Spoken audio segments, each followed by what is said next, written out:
Ici, on va parler de la loi de l'Assomption, un principe métaphysique popularisé par Neville Goddard, qui était un philosophe et un ésotériste britannique du XXe siècle.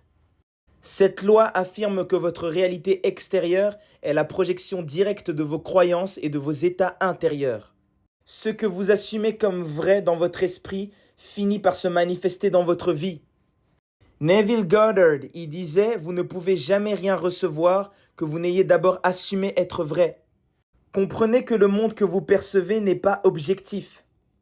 Il est le reflet de votre état intérieur, tout simplement.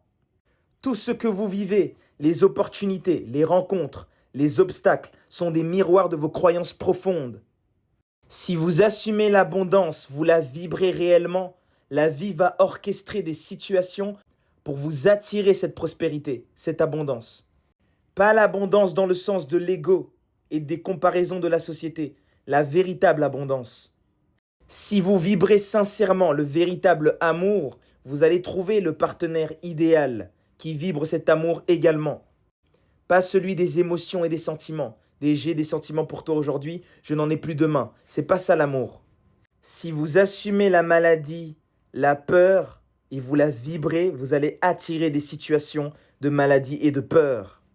Ça rejoint le principe du mentalisme, d'Hermès Trismégiste. Tout est mental.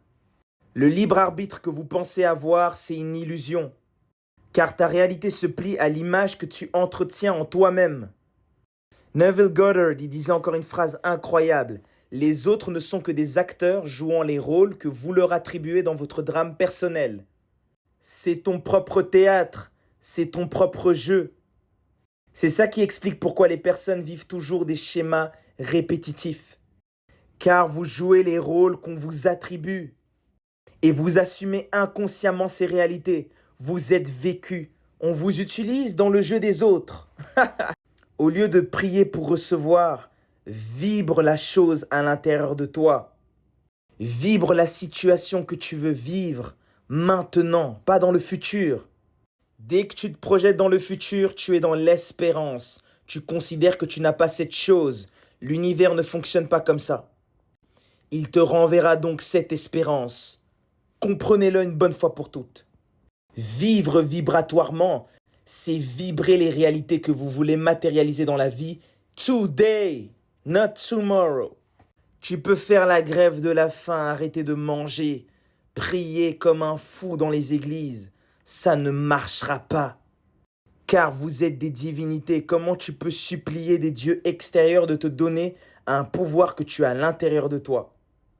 Dès que tu vibres l'harmonie, ton âme te donne tout ce qui est prévu dans ton destin. Fin de l'histoire. Neville y disait: ne cherchez pas à changer les circonstances, changez votre conception du monde et le monde s'alignera avec vous. La loi de l'Assomption, c'est pas une croyance, c'est un mode de fonctionnement universel.